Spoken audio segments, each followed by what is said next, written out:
Hi everyone, I'm your host Donna, and this is Modern Mongolia podcast. Here I talk about how people experience life in Mongolia and contemporary lifestyle and culture of Mongolians.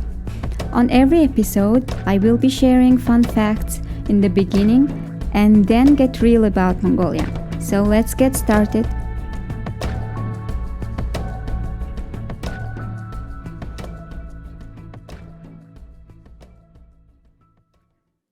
Fun fact. So here in Mongolia, you should always bring toilet paper with yourself all the time. There is no toilet paper in almost any toilets of offices, coffee shops, schools, unis, and in public restrooms, unless the place is quite, very high-end place.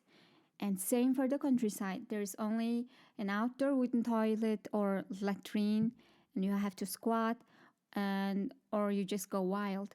So, especially in the countryside, going to the bathroom, to the toilet is quite tough for winter, especially.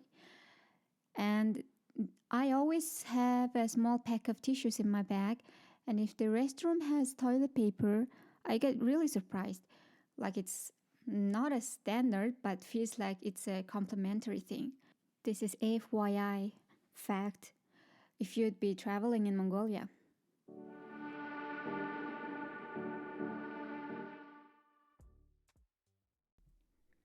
Okay, today I will be talking about bunch of isms in Mongolia that annoy me. So first of all, I want to shout out to my best friends Underma and Anja, who are strong and beautiful mothers living in Hamburg and Melbourne with their family. So our discussion was very helpful to finally finish this episode. Thank you very much. The first ism is ageism.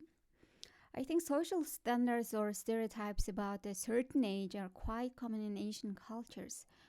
In Mongolia, ageism is at every level. So, of course, the most prominent ageism is at workplaces, for sure. For example, I worked in a corporate job for about a year back in 2021, and every single day I used to hear a comment about my age, that I'm close to 30 or getting older, and these comments would come from my Gen Z colleagues. Some of them were just friendly jokes, but it was really annoying. And it was like, oh, you must be tired, you're old. Oh, it can be hard for you, you're old, and so on. So I imagine how irritating it must be for middle aged people or older folks to be constantly reminded about their age when I, myself at 30 years old, feel it. The problem is not that I'm worried or anxious about aging, but it's not cool to relate everything about us to our age. We are more than our age. My best friend, who's only 30 also, shared with me that she's not sure about changing her career to become a UX designer as she found her new passion, but she feels afraid that it's too late and she's too old to do so. I think for people like us, like around 30, this kind of social expectation of age comes both from younger people and also from the older generation. In general, I believe Mongolia is not the pleasant culture to live as a retiree because retired people are often laughed at when they want to learn a new skill or begin a new career. The environment, harsh weather, health problems, economy, social stress, and plus the ageism, so you see why. People over 40 find it difficult to find a job, and some places even pressure people to retire earlier when they are not ready. Anyway, most of our older generation barely reach their retirement age or sadly just pass away right after they retire. So, to speak about numbers, by 2022, average life expectancy of Mongolians is more or less around 70, and it makes us rank at 135th in the world. despite the fact that we live shorter, this should not be the reason that we should put people in boxes of age and indirectly dictate how they should live their life. My mom is also having a midlife crisis that soon she'll be retired and kind of preparing herself to avoid the feeling of worthlessness.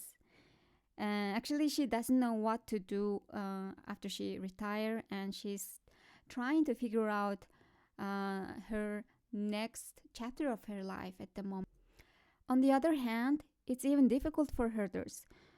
Old parents still need to tend their animals, whereas all of their children choose to live in the city.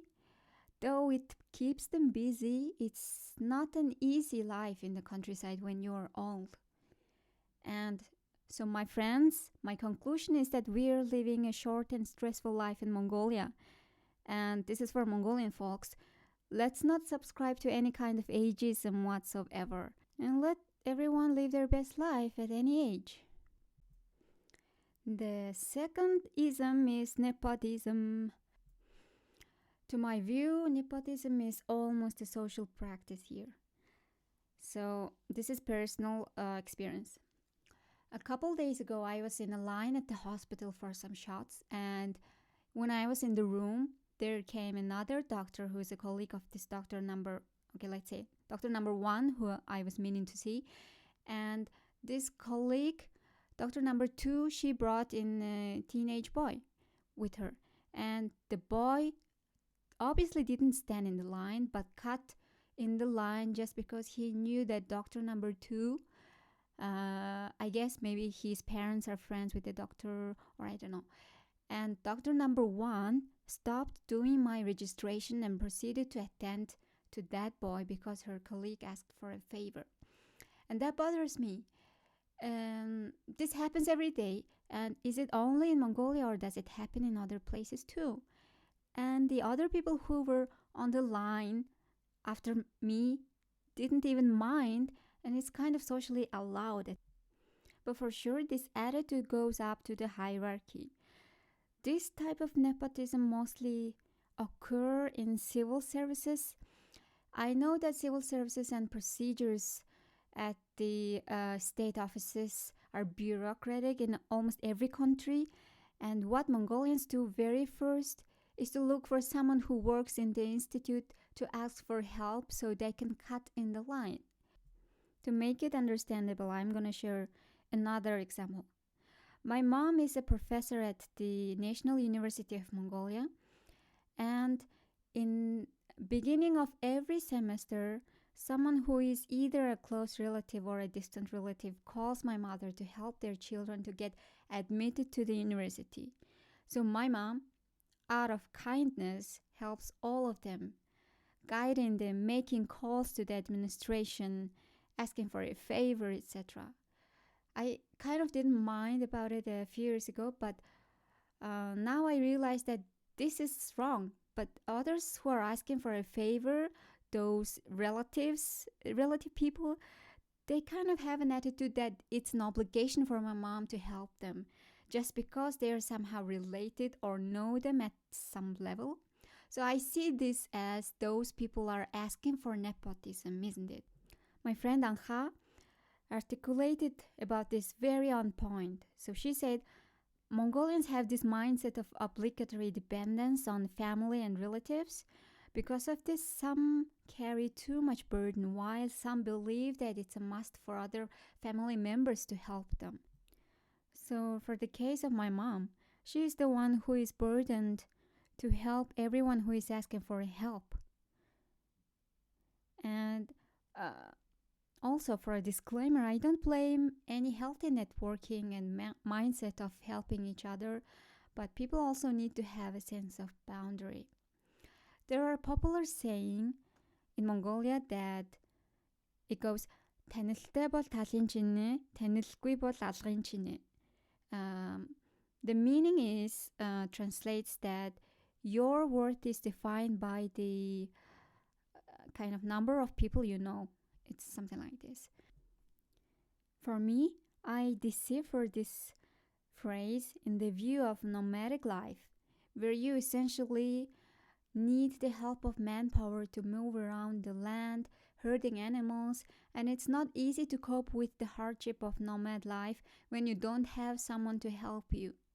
However, this phrase is now perceived as an instruction to exploit your friends and family relationship for your benefit just to save some trouble. So everyone is contributing to and enabling reciprocal nepotism, and it seems like not so harmful on a small scale. What I mean is that we should just stop asking for nepotism at first, then demand justice from those who are abusing their power and creating nepo babies with much more serious consequences. The last ism is materialism. Okay, I really had to call this one out. Once I came back to Mongolia, I immediately felt the pressure to quote unquote look good in a way of wearing a trendy outfit to fit in. It is so annoying to have to receive good service or to have decent treatment at shops or restaurants or in any public places. I feel like I have to dress to impress just to be treated like a human being. And people justify it by saying, oh, Mongolians are very well dressed and others are too simple, blah, blah, blah. And what is wrong with being simple? I also discussed about it with my friends, and they also agreed that they feel the need to dress to impress, especially when they go to public services, when they have to do paperwork, etc. So what does it say about us? There is a mindset of Mongolians which say "Хүний дор орохгүй явах," and the literally meaning we need to aspire to live life above your peers. So it often manifests in our materialistic judgment that people would starve to look good, to fit in. My friend Undrma also agrees that people often buy their kids expensive stuff in order to not to look underprivileged among their friends. Hence, it becomes a pressure on other kids and families to catch up. Anha also said that she always used to feel the need to dress well anytime she had to go out. And of course, as I get older, impressing others is not important anymore. I just want to feel good about myself and dress for myself. So is this a generational thing of our earth or what? Or is it just a Mongolian thing? I don't think expats and foreigners feel it the way we feel when judged by our appearance, look, or material possession. Both my friends immediately mentioned that materialism and the need to dress to impress is quite annoying in Mongolia. Thus, I think this is not only how I feel, but it's social pressure. I don't know when it started or why. Maybe because we're only 3 million and everyone knows each other. Especially in UB, you'll never know who you might bump into. So people just make sure to save face and don't miss a chance to look good. This is my guess, but I don't understand it fully. If there's anyone who felt the same in Mongolia, please let me know. Write an email, share your thoughts. The podcast email is modernmongolians@gmail.com. So that's it. These are the isms I feel very annoyed with as a Mongolian. Ageism, nepotism, and materialism. So this is life in Mongolia.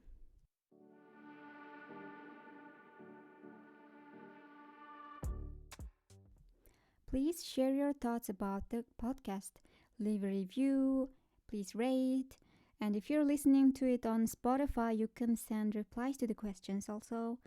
And please just let me know how I can improve the podcast. Thank you very much.